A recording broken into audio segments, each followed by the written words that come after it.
Hello, and welcome to Entangled, the podcast where we explore the science of consciousness, the true nature of reality, and what it means to be a spiritual being having a human experience. Today I'm joined by my friend Mackenzie Rowe. In this episode, Mackenzie discusses growing up in Coronado and how her family made every house a home, even during her high school years when they were frequently on the move. Next, we discuss Mackenzie's heart condition and how it took about 5 doctors until she could find someone who both believed her and who could help to diagnose the issue. From there, we discuss the book Many Lives, Many Masters and the impact it has had on Mackenzie's journey. We then talk about Mackenzie's experience with sexual assault during her first week of college, how that event impacted her in the immediate aftermath and in the years since the assault, and how she leveraged exposure therapy as a healing modality. Next, we discuss Mackenzie's encounters with spirits throughout her life and why our society is so reluctant to accept first-hand accounts of supernatural beings. We then discuss the concept of non-locality of consciousness and how the term schizophrenia has been used to dismiss people who've encountered supernatural entities. We end the conversation talking about how Mackenzie has incorporated crystals and Reiki healing into her spiritual practice. Please enjoy.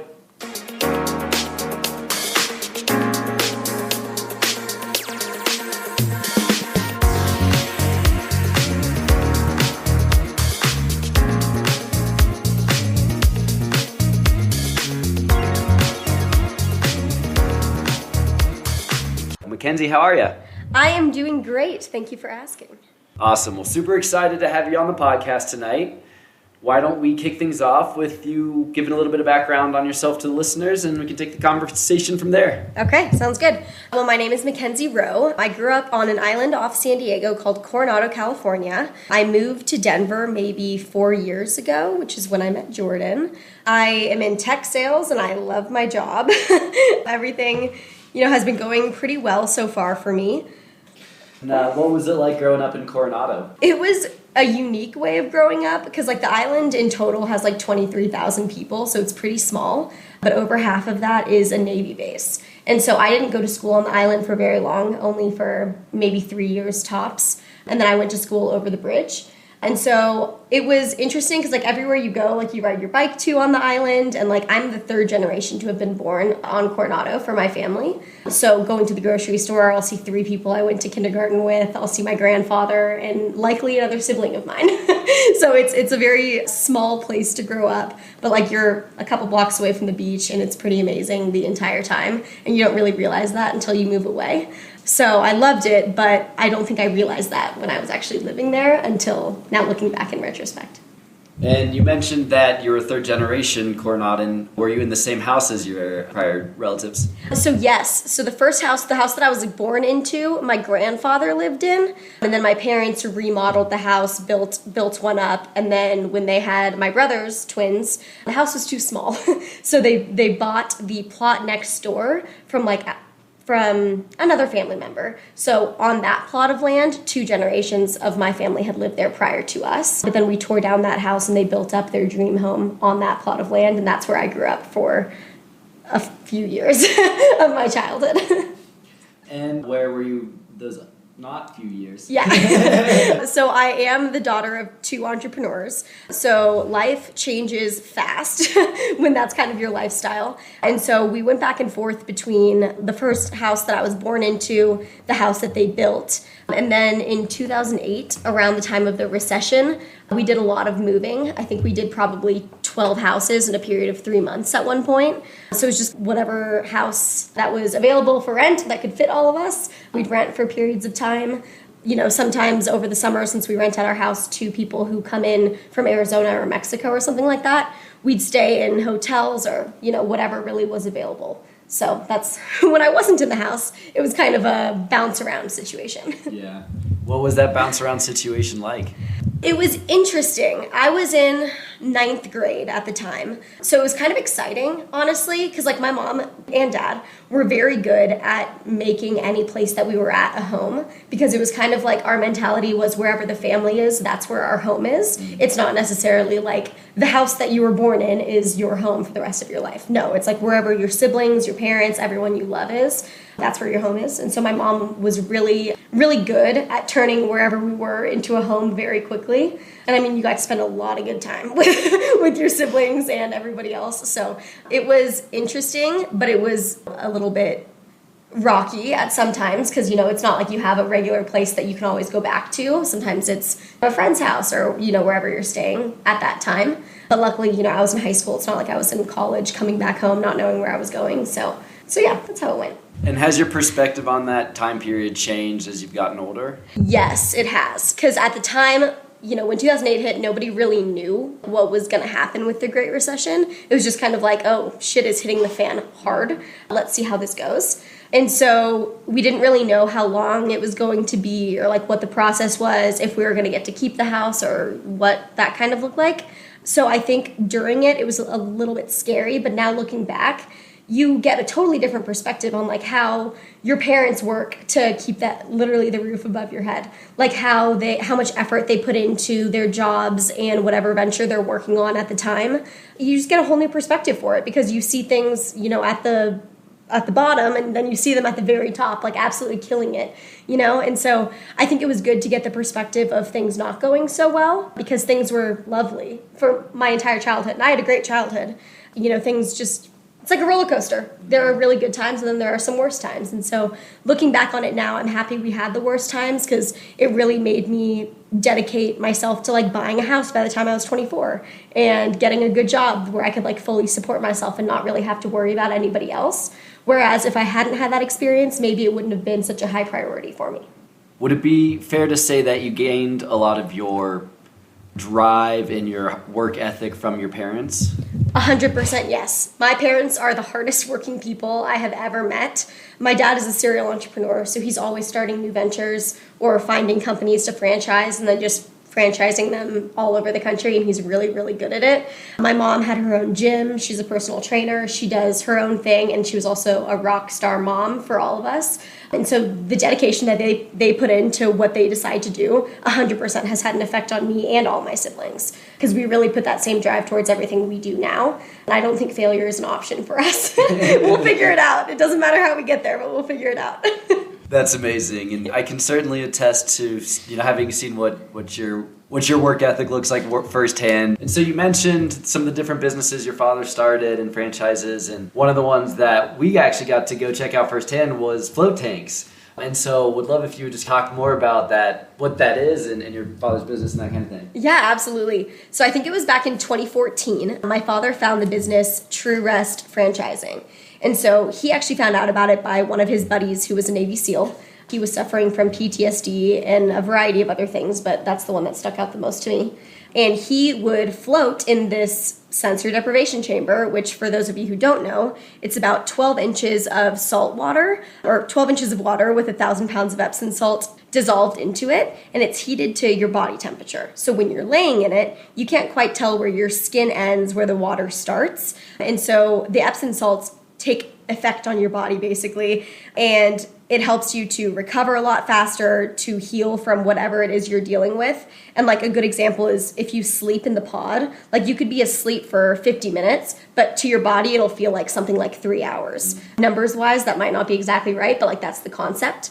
And like in the Navy, they will float or do a practice run. I don't know what it's called. Like they'll practice something. They'll go float, and when they come back, all of their KPIs are significantly higher than they were prior to floating. So it allows them to visualize what the practice is, how they want to improve, and then actually do that when they get out of floating. And so my father learned about this business, and he ended up taking it over. He's the CEO, and he ended up franchising it all over the country. And so now they have franchises open from California to North Carolina.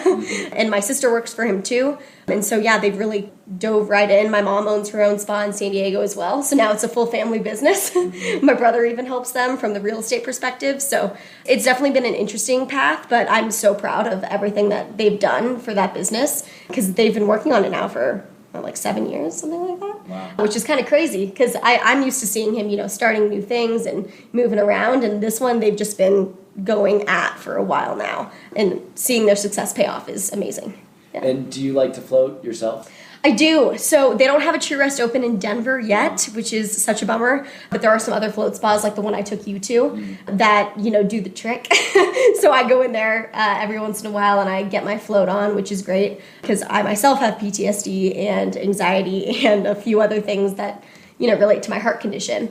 That floating helps with like in a massive way. So every time I float, I can feel all of those changes. I just have to remember to make the time to go float, because sometimes I'm like, oh, massage sounds good instead, so it's all about priorities. Yeah, well, as long as you're getting into self-care, whatever works, right? Yeah, exactly. Exactly.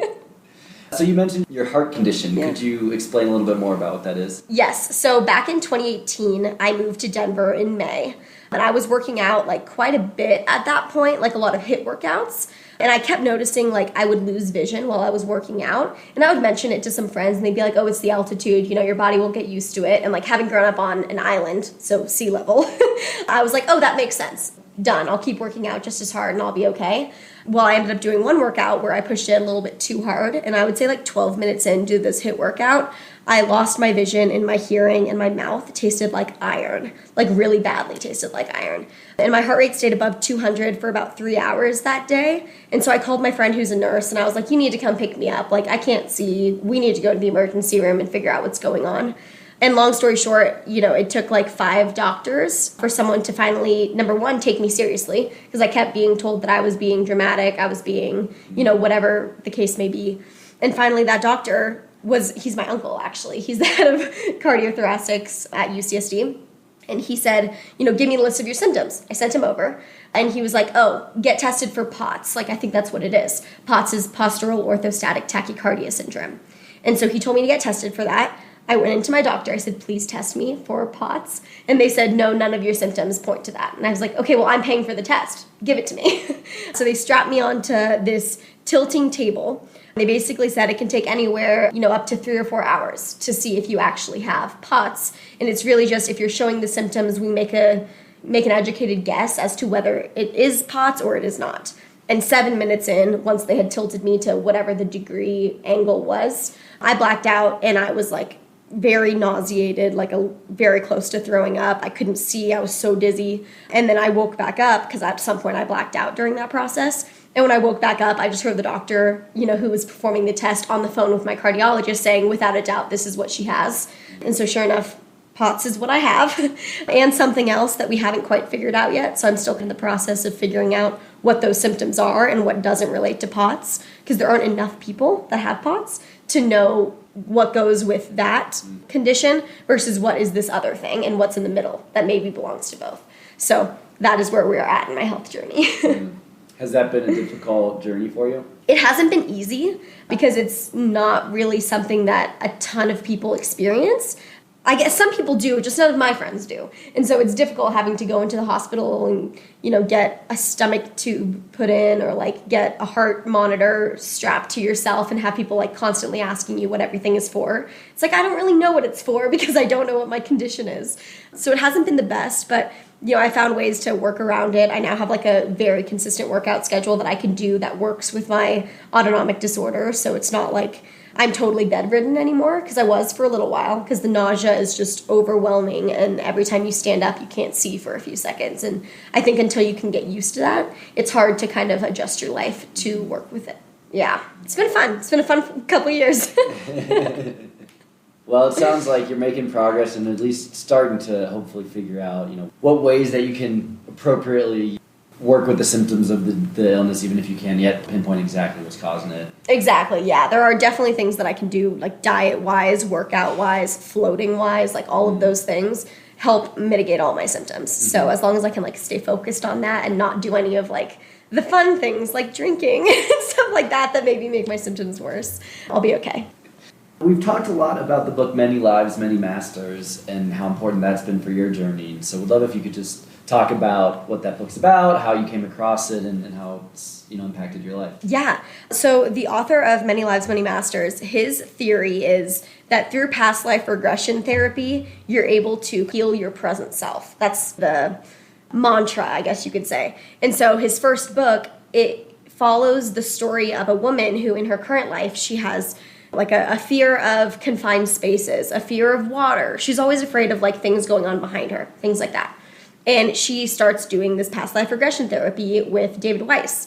And as they're going through all of these sessions, she's able to travel back into her previous lives and understand why her current self is experiencing some of the fears and anxieties that she does. And so a good example of this is apparently one of her previous lives was in, I want to say like she was in ancient Greece, okay?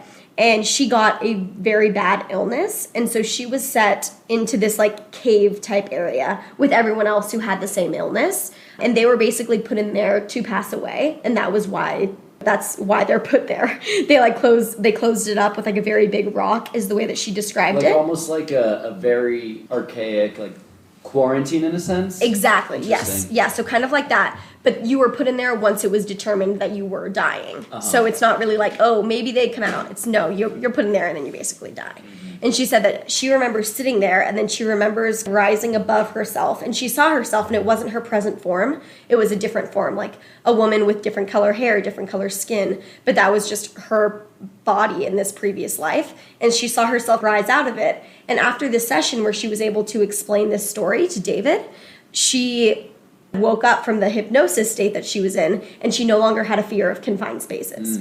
And so it turns out that his theory was correct in her case, where she was able to just kind of acknowledge like why she might be afraid of confined spaces in this life, and it's because she was put in a confined space to pass away from an illness in a previous life. And so, they worked together for years and years and years, and turns out they'd actually met each other a bunch of times in these previous lives, whether he be a teacher or her mother or, someone else. He was there in a bunch of her lives, which I think is why they were able to meet in this life and come to the realization of, okay, past life regression therapy, like people need to know about this and it needs to become a more popular type of therapy, or people need to just utilize it more because it could have such a strong impact on people's lives today if they're suffering from extreme anxiety of any variety of things.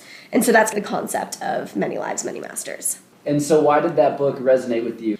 Well, I guess, when did I find that book? I think I started reading it when I was in college. My aunt recommended it to me. And so I was reading it then, and I was kind of struggling with anxiety, and I don't really know the purpose of my anxiety, and I'm very much so. I like to see things, know the reason, and then work off that information. I'm not really which is shocking considering my beliefs about everything, is I'm very just I like to see the facts. And so anyways, when I was reading this book, I was like, okay, this is very interesting.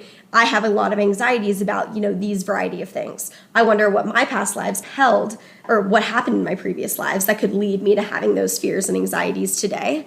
And I guess another important part of the book, or of his theory, is that when you start your first life, you are like a trash human. It's not a very nice thing to say, but you're the type that probably has no empathy, no sympathy. You could kill and not really feel bad about it.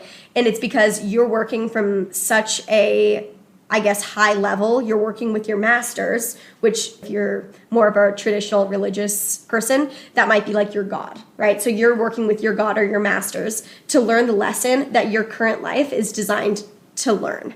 And so for them, it could literally be learning what empathy is, learning what sympathy is. Whereas then, once they pass away, the thought is that you pass away once you learn that lesson.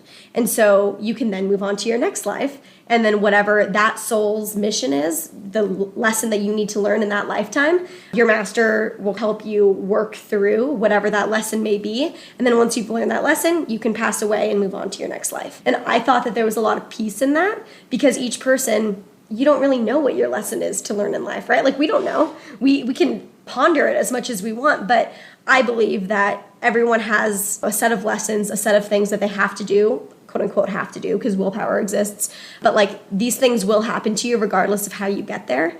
And then once, your soul learns those lessons, you can move on. And once you get to that last lesson, for everyone it's a little bit different, you can then ascend and become one of the masters, helping other people through their lessons and through their life. And so I liked the theory of that because I was going through a lot when I was in college, and I liked the fact that there was a bigger picture and something leading me along the way. Yeah. And maybe some of the things that happened to me were because that was one of the lessons that I needed to learn. And so then did you do past life regression therapy? No, I haven't done it yet. And the reason why is because it's hard to find a very trusted provider who can hypnotize you and take you through these past lives without taking advantage, so to speak. And so I want to be very careful about who I go through that process with. I prefer to work off referrals. And so every therapist I talk to, I'm like, so do you know anybody who does past life regression therapy? And for the most part, people just aren't trained on it, so they can't do it. And I have no interest in meeting up with someone who says that they know how to do it, whatever, and then really they have ulterior motives. And so it's been difficult for me to find someone, but I'm still on the search, and every once in a while I go deep in that rabbit hole and I find some options, but I haven't pulled the trigger yet. And you mentioned that you were going through a lot in college. Can you expand on that? Yes. So my first week of college, I had made a new friend from California. I went to school in North Carolina, so there weren't many of us. I think there were 3 total. But I had met this new friend, and through a series of events, I ended up being sexually assaulted by that person, in my own dorm room in the first week of college. So I'll spare you the details of that, but as that happened, it changes your perspective on a lot, because I had just moved out of quote-unquote my childhood home, because we just heard that story, but I had just moved out of my childhood home where my parents were always there. I went to a school where there weren't a ton of dangerous things going on, and then all of a sudden you're thrown into a college environment where you know no one, and it's my default to trust people, or it was, I should say. And so I trusted the people that I was with, and so I was like, yeah, you want to go to this party, you want to go hang out with these friends? Sure, I would love to make new friends. And I just learned, unfortunately, very quickly that is not how you should go about doing things. It works for some people, but it didn't work for me. And so luckily I had some other good friends that I had met a week prior who were willing to help me through that. And so I was able to find them the next morning as soon as I realized what had happened. And realized is a strong word. I knew something had happened because there was blood and some other things that alluded to what might have gone down, and bruises and such. Anyways, and so I found my friend, and she helped me through figuring out what all happened, how I was going to get my mind right and back into a good place, find a therapist, go to all of the centers that you need to go to, like Title IX, the hospital, that kind of thing, to get all those boxes checked. And so, yeah, that's the main event that I was referring to. And so from that, there was a decent amount of anxiety and just stress that comes with your first year of college. And so I don't really know if it came from that event or if it came from my first year of college. But either way, dealing with both of those was a lot for, a year and a half. It still impacts me today, but I would say it was pretty bad that first year because you just kind of default to being a person that you don't really want to be when you're in such a defensive mode all the time. And so it took me a long time to reprogram how I wanted to react to situations. I feel like I've got kind of a grasp on it now, but not always, we all slip up. And so, yeah, that's what happened. Was that a factor when you decided to leave Wake Forest? So there were a variety of reasons why I decided to leave Wake Forest. I won't say that it didn't have an effect on it, but I had wanted to go to Texas Christian since I was a sophomore in high school. I had wanted to go there for a while, but I got into Wake Forest. It was a very exciting opportunity for me at the time. It was a great school, so I was like, yeah, let's do it. I like the concept of going to a school with 4,500 kids. It was pretty small. And then I learned the downside of that pretty quickly. So anyways, when I decided I wanted to transfer, it wasn't even a question. I only applied to one school, and it was TCU. And once I got in, I called my parents up. I told them I was transferring, and we moved me out the next month. So it was all a very quick process. Yeah. We were just talking about this, but I make a lot of gut decisions. As soon as I know something is right for me, my gut tells me immediately, and I just make the move because I know that that's what I should be doing, and something just tells me to go do it, so I go do it. Did your parents know about the assault? My mother knew about the assault. My father learned about it when I told him I was transferring. I actually wasn't the first one to tell him. My mother did. So my mom shared that with him because I think she wanted him to better understand why I was leaving the college, which again, it wasn't the only reason, but it was a reason. So she shared that with him, and then I was able to talk him through everything that had happened. But I did not tell them at first because I wasn't totally sure of what had happened, mostly because it comes back to you a little bit later sometimes. And I hadn't just wrapped my head around it. And it's hard to explain the situation when you don't have a firm grasp on what it actually was yourself. So once I understood, I was able to share it with my mother, and then I decided I didn't want to get pulled out of school. I really badly wanted to be able to stay at Wake Forest to prove to everybody that I could do it. But then I realized that wasn't worth my mental health. If I want to leave, I'm going to leave. And so my father understanding that was one of the reasons why I needed to leave, I think helped in him wrapping his head around my leaving Wake Forest to go to TCU. It's a hard thing to tell your parents, though, like that has happened, because it's, like it all depends on the way you phrase it, the way you frame it, everything like that.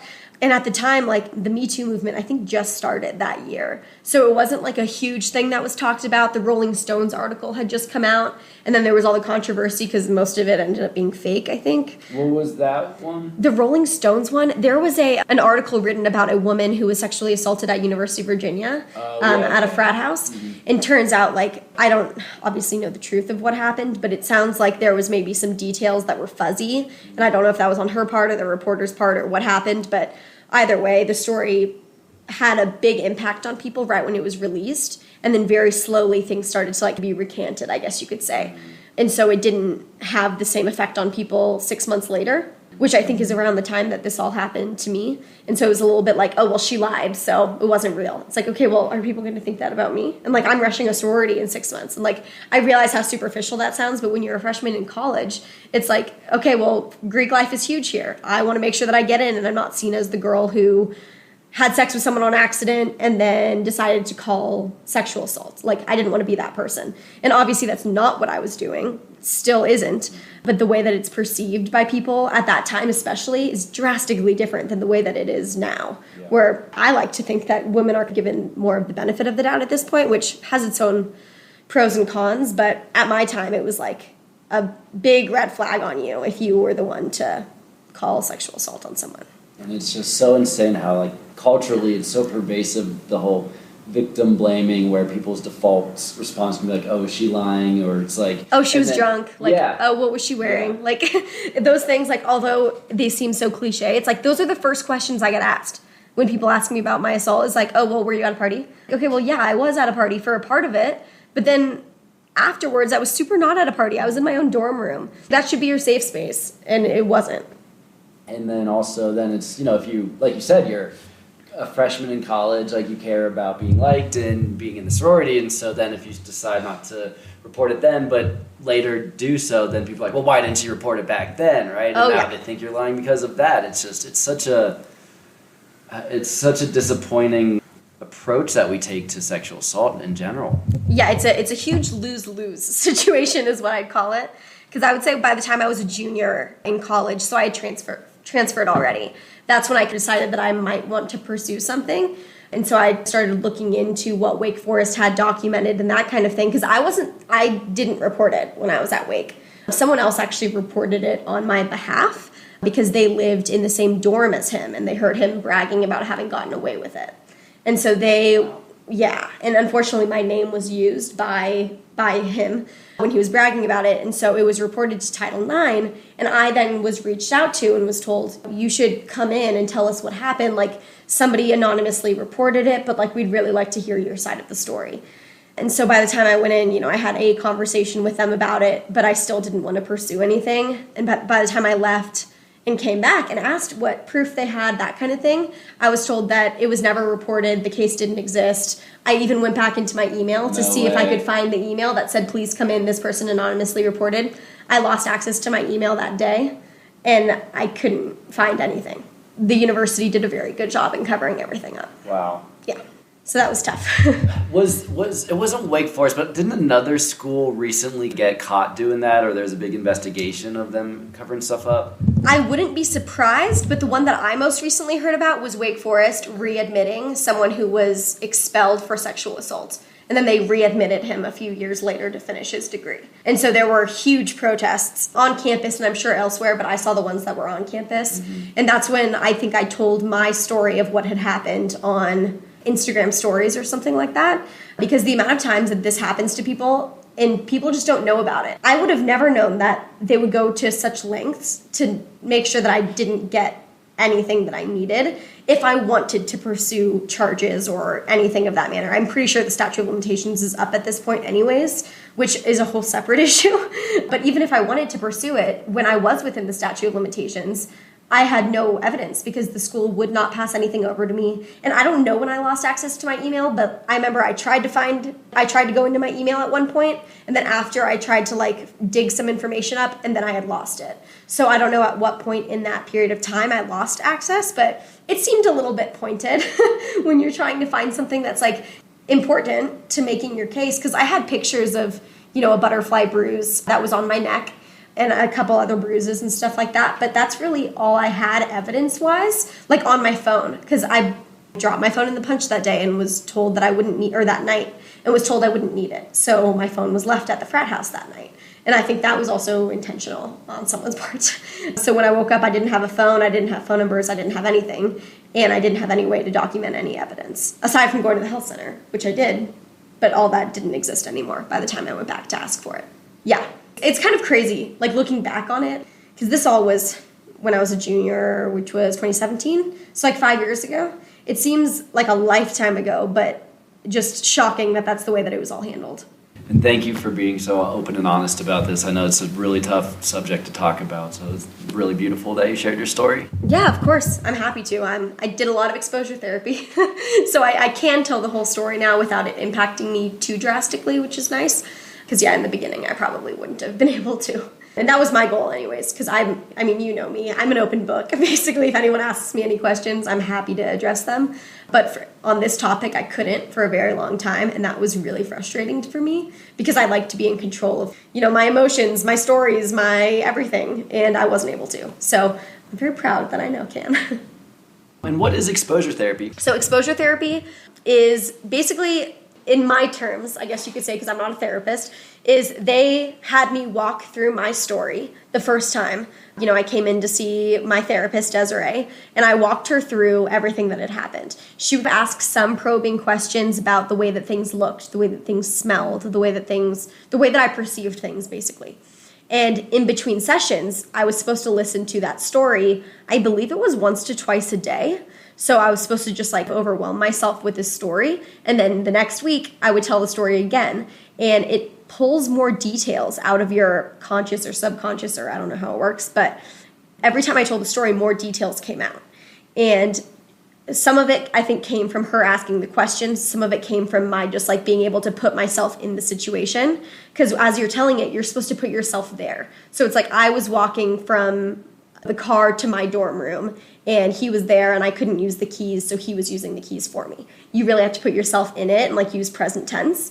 And so I did that therapy for quite some time until all of the details of the story were able to come out without my having too much difficulty saying it, I guess. And then, I guess by the end of it, the concept is that you're supposed to be so comfortable with the story that it no longer has an impact on you like it did before. And you're supposed to feel the emotions that you're feeling during that event. And so those aren't even as overwhelming when you're starting to feel those. And so it helps a lot, I think, with people who have post-traumatic stress disorder, which I was diagnosed with at the time. I haven't recently seen if I still have that, but, I was diagnosed with it. And so it made sense for me at the time to walk through this event and just take away the impact that it has on my life. And I think I've been able to do that pretty successfully, thanks to my therapist at the time. She's a gem. I still, everyone should go to therapy. I need to go back to therapy because I think that you can always still benefit from new approaches and different ways of exploring everything that's going on in your mind, because there's so much happening up there and you don't know how any of it works, really. So it's nice to have someone guide you through it. So I'm actually in the process of finding a new therapist right now. But it's been an interesting journey to find someone I'm okay, I need you to specialize in these 6 things. How do you feel about that? And some people are okay, you're crazy. We're just going to move on. That's why I need your help. So anyways, I'm in that process right now. Yeah, well, maybe you can find one who could also do past life regression and double down. I hope so. That would make my life so easy. And so something we've talked about as well as, I've gotten more into spirituality is your experience with supernatural entities or ghosts or however you want to refer to them. And so I think it'd be great to learn about your story and those experiences. Yeah. Okay, so the first time that I ever encountered anything out of the normal, I guess I would say, I call them spirits for the most part, but this one was a little bit different than what I see today. And so I don't know, I think about it differently. But growing up, in the second house that my parents built. So my family had been on that plot for about 2 generations, and then my family built our house there. So, it had seen a lot, I would say. And I moved into my big sister's room when she left to go to college. And so I was in this room at the end of a hallway. And the way that the hallway was situated is there was about like 2 or 3 inches where you could see straight down the hallway to the staircase. And the staircase, had like the typical railing with like the bars that go down to the floor. And I would stay up really late. Like I was a cheerleader, yearbook, all of the things. And so I would get back from school sometimes at like midnight or 2 a.m. Like I would stay pretty late. And I would lay in bed, and I remember I forgot to close the door this one time, and I looked down the hallway, down like those 2 or 3 inches, and there was a little girl like in a dress, like a pink dress, and she had really curly hair. And I was like, I don't have a little sister. Like, what's going on over there? And I just remember seeing her and she was kind of like gesturing me to come over and like come play with her. And I was like, absolutely not. Like, I'm not leaving my bed. I'm now frozen for the rest of the night until I wake up because I was like afraid of it, because if it's not someone who you recognize, it's like, is there a stranger in the house or am I seeing a ghost?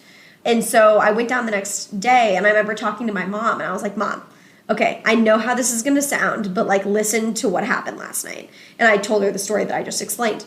And she said, okay, wait, before you tell me anymore, go talk to your sister. And my sister was in college, right? So I called my sister and I tell her the story. And she goes, oh my God, you saw the little girl, didn't you? And I was like, I'm sorry, what? Like, we just know that there's this little girl ghost hanging out at the top of the stairs. And she was like, yeah, go talk to Pilar. And Pilar is our nanny who's lived with us since I was very little. Mm-hmm. And so I went to go talk to Pilar. And Pilar said, oh, the little girl who stands outside my door. Because that's where Pilar's door is situated, is right at the top of the stairs. And so everyone had seen this little girl. And no one seemed to care. And it was shocking to me because I was like, how are we just ignoring this? Like, there is either a ghost living in our house or like a small human like wandering the hallways. This should be, more shocking to people. Anyways, and so I remember that being my first experience with it. But things got stepped up a notch when I moved into my apartment in Lodo, Denver, because I moved in there with 2 girls. And it was the first week that we had moved in there, my roommate left to go to the grocery store or something. And I remember I had a blanket wrapped around me, and I walked into my bedroom, closed and locked the door, and I threw that blanket on my pillows because I always like to put something over my eyes when I go to sleep because I like it to just be pitch black. Anyway, so I threw it on my pillows, and I went in to take a shower. And there was a door between the shower and my bedroom. So I closed that door, took a shower, and when I came back out, I opened up that door, and the blanket that I had just thrown on my pillows was suspended in midair from the fan to these lights that I had set up along the wall. And I'm like, what the hell is going on? So I screamed for my roommate, but I'm like, crap, she's at the grocery store. She's not going to be there. And within, a couple seconds, I heard her walk in the front door. So I was like, amazing. Okay, Sammy, get your ass in here and help me figure out what's going on. And she tried to get in, and the door's locked. So now I'm like... The front door or your bedroom? My bedroom door. Okay. And my bedroom door was locked. So I was like, okay, no one's been in there since I showered because the door was locked. So I open it up for her, and I just kind of point at the blanket. And I was like, we need to figure out how this is, physically possible. And she was kind of panicking, too, because she believes in the concept of spirits and the concept of ghosts, but I don't believe she has any... She hasn't had any interaction with them, I guess is a good way of putting it. And so we, took down the blanket. The blanket had been tied to the lights that were strung up around the crevice of the wall in the ceiling meeting. Mm-hmm. And so it had been tied to the blanket, and then the blanket was just propped on the fan. And so we spent probably the next 30 minutes just trying to get the blanket to hang back up in that same spot. If we tied it together and tried to hang it, nothing that we did would work. It was just kind of there. And so we were like, okay, how did this happen? What's going on? And that's when we were like, okay, shit's about to go down in this apartment, isn't it? What's going to happen? And this was all right before COVID. We moved in July 2019. And then that night, I remember hearing the fridge door just open and close. And I was like, what the hell? How many snacks do you need in a night? I'm I'm a snacker too. I always want to get snacks before I go to bed. But my roommate woke up the next morning, and I was like, hey, what was going on last night? And she was like, what do you mean I didn't leave my room? And so she had never left the room. The fridge was opening and closing. And then the next day, all the knives were spread out all over the floor in the middle of the night too. So all of these weird things just started happening, but I couldn't see anything yet. And I don't remember at what point I started seeing them. I think it was around the time Soph started to hang out with us. So it was probably around when COVID hit, probably February of 2020. That's when I started to see figures. And I've described it to you before, but they look like they're wearing a morph suit, like either in white or black color. And they're not totally like solid figures. Like you can't see through them necessarily, but you can tell that they're not like totally solid. And I would see those standing in the corner of the room, or I could like feel an energy in certain areas of the apartment. And that was a totally new concept for me that I had to wrap my head around when I was living in that apartment, because you don't know what it is, right? Like I was like, am I schizophrenic? Like, do I need to go is something wrong with me? And I would ask, my roommate, like, oh, can you see these things? And she was kind of like, no, but I can feel something weird. And she started dating someone who is a generational witch, and Soph. And so when Soph comes over, she immediately was like, oh, what's going on there? And she immediately saw them. Wow. And I was like, okay, this is good. So I'm not crazy, which that's okay if I am. Take some meds and I'll be good to go. But it felt nice to kind of have someone else be able to see the same thing that I'm seeing. And she was able to interact with them. So like she used to play hide and go seek with them. She would knock on the door, like the front door, waiting for us, and they would knock back.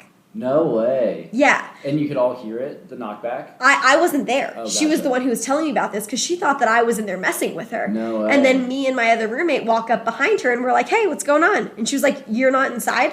And we're like, no, we're right here. Like, what's going on? She goes, I've been knocking on this door and someone's been knocking back at me for about 30 minutes. I'm like, what? First of all, why are you knocking for that long without questioning it? But then, yeah, it turns out like she's able to interact with them. And so that's kind of where my first interaction with spirits started to happen, was in that apartment. Whereas I just kind of saw the ghost at my childhood home, but I wasn't really able to interact with her. This one I was more able to interact with. What was your view of those spirits? Like, was it positive? Were you scared? I was absolutely horrified because you don't know what they are. Like at first, you really don't know. And what I've learned, because I mean, when you're sitting in an apartment for about a year by yourself, or quote unquote by yourself, like with my roommates during COVID, you have a lot of time to think about that kind of thing, right? And so what I started to notice is like at first I didn't notice the difference in shade, whether they be, darker color or lighter in color. But then I kind of started to notice the lighter in color ones. He would just kind of stand by the TV while I was watching the TV. And I call him a he just by default, but I'm pretty sure he was a he. Anyways, I would kind of see him just kind of standing by the TV, not really doing anything, not really mischievous, just kind of hanging out. Whereas me and Soph saw this one. He's a crawler, so he only crawls to move around the apartment. He doesn't walk. So anyways, he would crawl out of my closet, and every once in a while I would wake up to hearing my name absolutely screamed into my ear. And I would wake up and I would like hear my roommate be like, are you good? And I'm like, yeah, I'm fine. But like she heard it too. It wasn't just me. Hearing like my name screamed and like my ear kind of tickled as if someone had just whispered in my ear. And I think it was this crawler. He would crawl out to like kind of where my bed was, scream my name and mess with me a little bit. And I would imagine he's the one who would like open the fridge door and hang my blanket and like do all of those things that are a little bit more mischievous. But I kind of caught on that they're not evil. They just kind of wanted to stir things up a little bit, And so I was less scared of them once I was able to wrap my head around that concept. Because I think if they were evil, they would have done something more aggressive than, the things that I stated. Because, I mean, I don't really believe in demons. I don't really believe in those. But I understand, like, the drive behind doing something a little bit more devilish, you could say. And, like, they didn't have that. It was just kind of like they wanted to mess with me a little bit, see what I would put up with, see what I wouldn't put up with. And then once Soph moved in, she had a seance at one point because he was pushing the limits a little bit on, like, screaming my name in the middle of the night and, like, doing all kinds of things like that. So we had a seance, and he stopped messing with us a little bit after that, which was positive. And then I would just see them walking around, standing at the end of the bed, that kind of thing. Crazy. That's wild. And so then how about as you moved into your new house, have you had any encounters? So the one thing that I was told by Soph, because she, knows a lot about this, is that the mirror that was in my closet, like the closet was a hotbed in my last apartment. Like if you wanted to see a spirit, go in there and like it'll happen. And so we looked at this mirror and she was like 100% that is like how they're accessing it, like their portal, so to speak. So when I moved into my new house, I thought long and hard about this mirror and whether it was coming with me or if I was going to sell it. And honestly, like, I couldn't sell it and feel right about that because I would feel bad for whoever bought it. Some people probably would eat it up, but others, you never know. So I left that mirror in my garage. And now when I see them, they're in my garage or like in the backseat of my car or something like that, which again, it's not necessarily scary, but it's just kind of like, why are you out here? Like, get out of my backseat. I got places to be. So anyways, I last week, I think I saw probably 2 in my bedroom, which I didn't love, but they were more lighter in color. And so I kind of knew that they weren't going to do anything to me, knock on wood.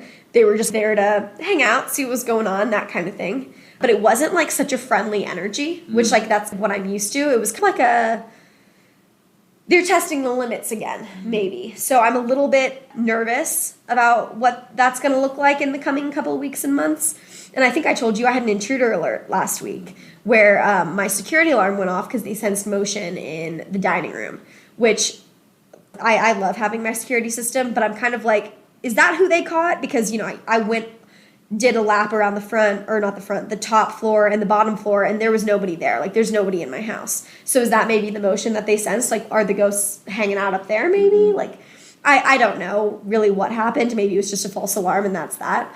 But I'm intrigued to see how this plays out. Have you ever tried to communicate with them directly?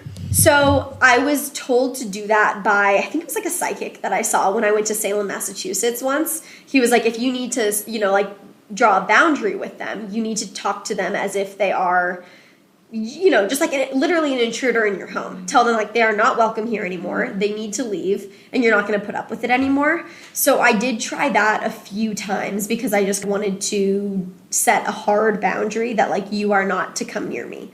Because one of my other friends, like she saw razor blades being removed from a razor that was in her shower while she was showering. And like no one was doing it. The razor blades were just like removing themselves. And I didn't want to get to that point where it's more of like an evil something going on. I just kind of wanted to be like, look, I respect you, you respect me, but you need to remove yourself from the situation. So that's the only time I ever really tried to contact them, is when I feel like they're pushing a limit. I don't want them to be able to communicate with me necessarily. Because if I open up that door, it might not just be the friendly ones, you know, that want to talk to me or share something with me or even have me communicate something to you or communicate something to a friend of mine, you know? If it's, you know, my uncle who passed away, sure, yeah, you're allowed to come talk to me, but you don't get to really draw that line. And so I'd rather not open up that portal of communication and just kind of leave it where it is at right now. Yeah. Dangerous game to play. It's like playing with a Ouija board. I won't do it. Is it hard for you to be open with other people about these experiences? I would say in the beginning it was, because people are like, you're psychotic, you know, like that's everyone's first go-to is like, oh, she's actually just crazy. But most of my friends, I'm not a liar. Like, you know what I mean? Like everything I say is very truthful, or at least that's how I strive to be. And so when I share this story with people, they can sense like my sincerity in what I'm sharing with them. Like they know that this is what happened to me.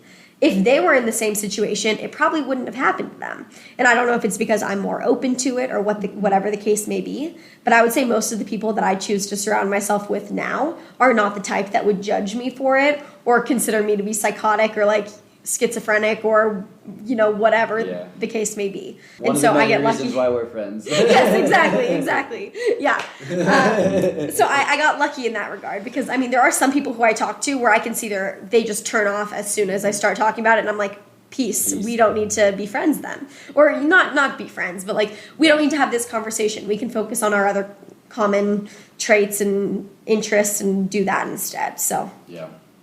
That's great. And I'm glad that you've, you know, really figured out how to find your people and to, you know, keep building that confidence to talk about this kind of stuff. And, you know, it's something that I've really started to notice, and it gets back to what we were talking about with the mindset of victim blaming. And it's a recurring theme I've seen throughout power structures, is that just dismissiveness of people who have had life experiences that you haven't is just endemic throughout our culture. And I think, you know, with spirituality, and I'm, you know, ashamed to say, I certainly would have fallen into that category earlier in my life when I just believed in science and materialism and that there was no such thing as spiritual beings, right? And I've definitely come full circle to see how wrong I was. And I think there's something crazy, like over half the U.S. population has had an experience with, angels or ghosts or ancestral spirits or some type of supernatural entity. I think I've heard something that like 25% of the world's population has seen a UFO in the sky, and yet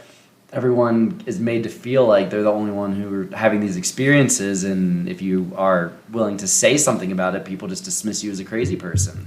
Yeah, it's almost like it needs to be suppressed. It's almost like a creativity, in my opinion, that needs to be suppressed. And so it's better to just call someone crazy than actually consider the fact that their perspective on things might be the way that things actually go. But yeah, I've noticed the same thing. And it's crazy how closed-minded some people are, I guess I would say. And then there's other people like us where I was exactly the same way, and like David Weiss was the same way too, right? Like he doesn't believe in something until he sees it and he sees the facts. But then once you see it yourself, it's like, oh shit, like this is real, isn't it? Okay, all that stuff that I dismissed previously, tell me it again, because now I have an open mind and I want to hear about it and like actually be open to the fact that might be how the universe works. Yeah. And it's so cool. It's so cool to learn about it.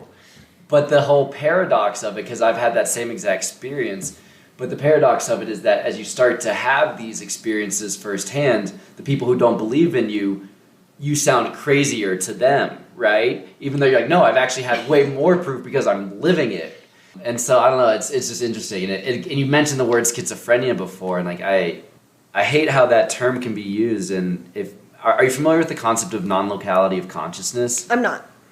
So really interesting concept, but has to do with this theory that the universe works like a quantum hologram, that we have this collective consciousness, and through that, the brain is part of that hologram. And so while we perceive consciousness to be localized, to be our own, that's mainly because we're so often drawn into the world of our ego and the world of our senses. But then as you go back to a state of pure consciousness, you recognize that consciousness is non-local, that there's consciousness in everything.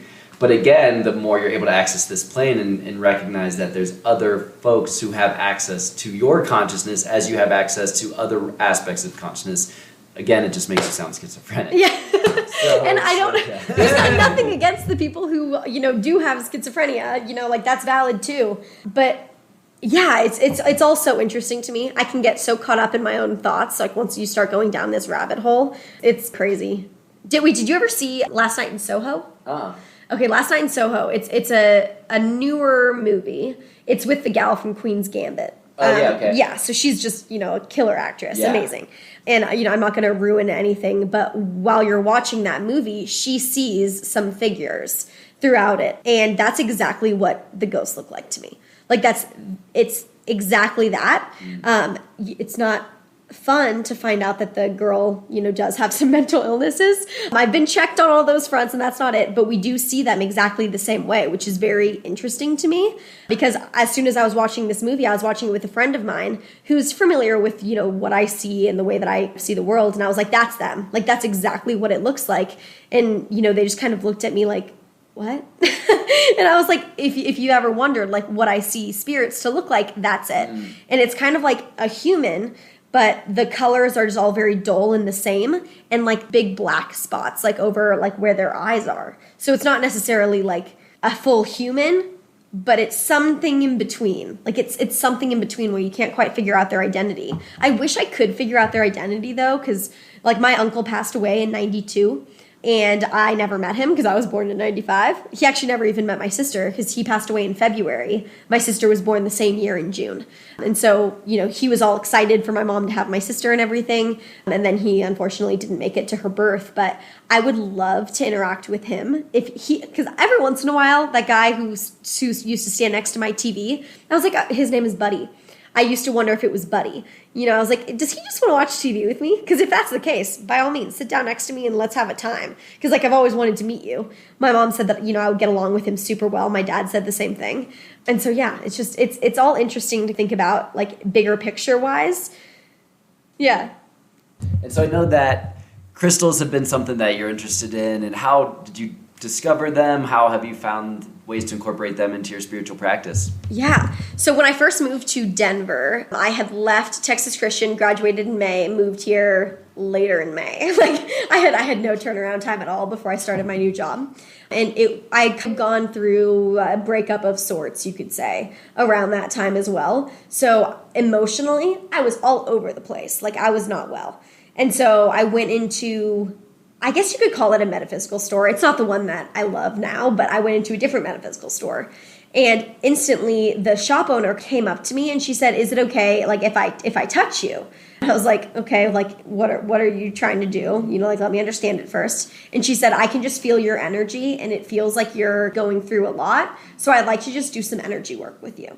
And so I was like, "Okay, like, your intentions are positive. Yes, you can touch me." And all she wanted to do is put a couple fingers or like her palm on my chest. And she just wanted to put her peaceful energy into me because I was not having that at all. And instantly, as soon as she started doing it, I started crying. It was like a full release of, I think, just like a lot of pent up sadness, scared. Like I was scared of everything at that point. I hadn't even met my first friend in Denver yet. And so it was just a very stressful time. And so as I was walking around her shop, I was feeling a little bit better because I had gotten out, you know, that big just rush of emotions. And it was a metaphysical store. So she had all kinds of herbs and crystals and everything that you could want. And I was just chatting with her about life. And she just recommended, like, "Hey, if you want to, this is what I would recommend you get today. If you just like want to start easy and see how it goes." And I think I picked up like a clear quartz, some CBD oil, and like a couple other random things. I don't recall what they were at this time, but I started with that. And like the CBD oil was new to me. I had never smoked weed. I had never tried CBD. I had never done any of that. And so I was kind of like, I'm not a druggie, thanks though. Like, you know, like I was a little bit like against it at the time.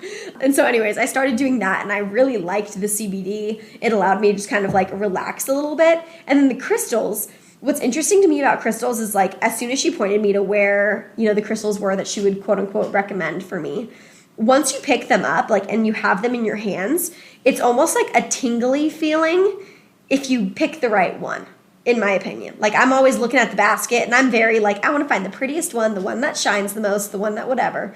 And sometimes I pick up that one, and I'm like, this is it. This is the best one in the basket, but I'm holding it, and I feel nothing.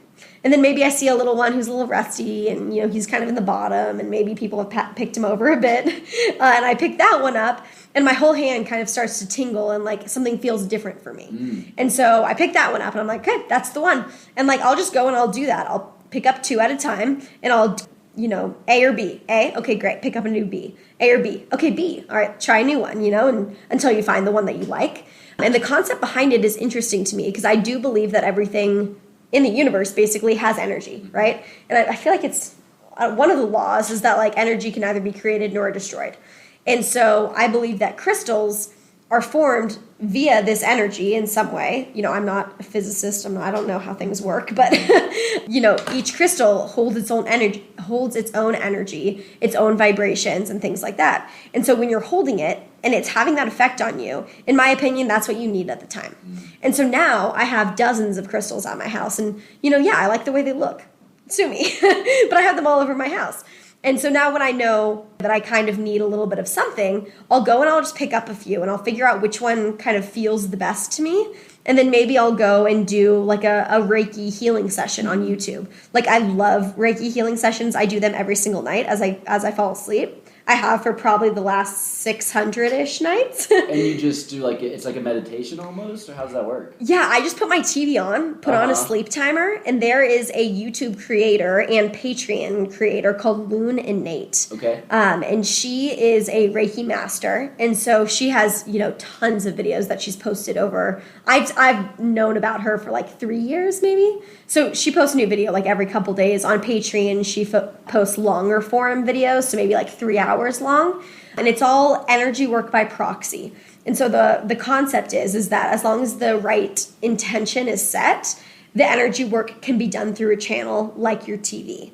And so if you're like playing along, you could say. You could do it in your bed while you're watching this, and if I have the same crystals that she's working with on the screen, then I could be like really in it while I'm like laying in my bed or whatever. You almost will fall asleep, guaranteed, the first couple times you try, but then once you get used to it, you kind of get into like this meditative state, and I'm not a meditator. You tell me to sit down and clear my thoughts, it's not going to happen. Like, it's not going to work, but I can focus on an intention for that long. And so if her intention is cutting cords and releasing energy that doesn't serve you, like that I love. Because I get totally caught up in thoughts that don't matter, and I'm a classic overthinker, right? And so in order to get out of that trap, I guess you could say, you could do these meditations. And so that's when I started doing them during COVID, as I found Lunanate and just went to town on her. So now I've seen all of her videos so many times, and I love them because it just brings me so much peace, and like I like being able to have the intention of releasing what doesn't serve you.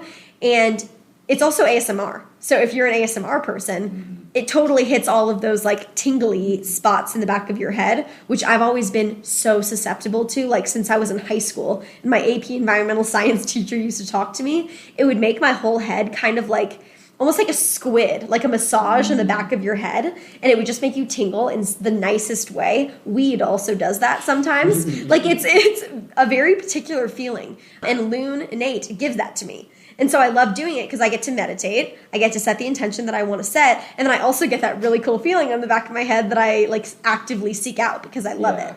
Like that like octopus scratcher thing? Yes, exactly. It's just like the scratcher. Like if you put it in the back of your head, like that whole tingle that you get, like that's what ASMR gives me. And I think that's why people like it, right? Because like it makes you feel amazing. Could you explain what ASMR is?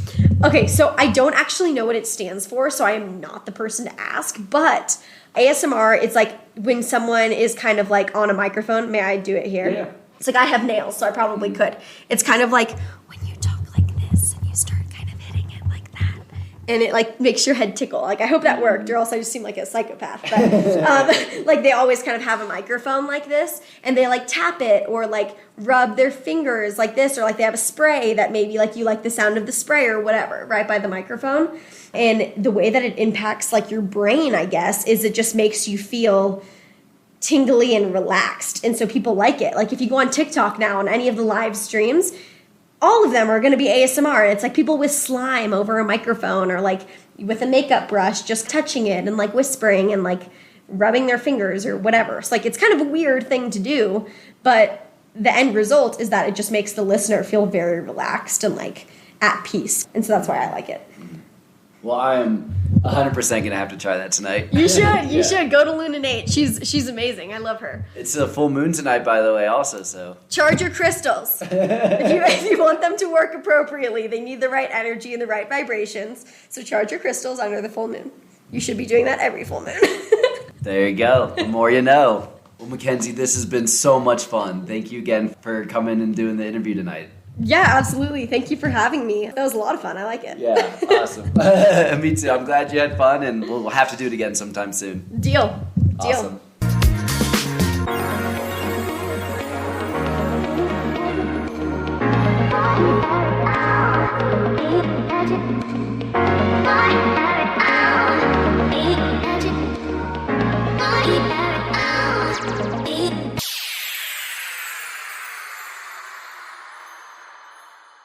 Thanks everyone for listening, and I hope you enjoyed the episode.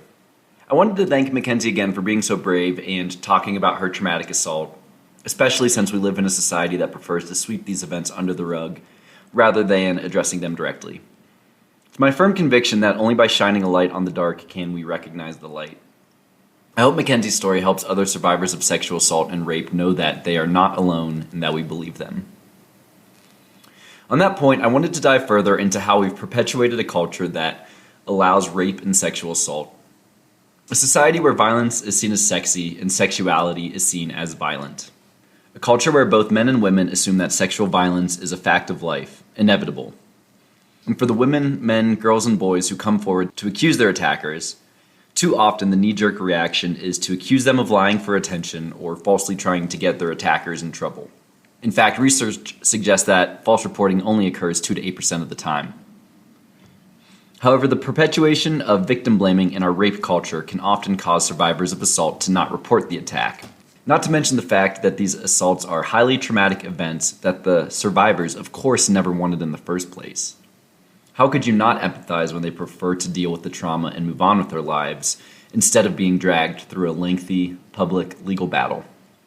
Yet what is undeniable is that rape and assault remain widespread throughout our country.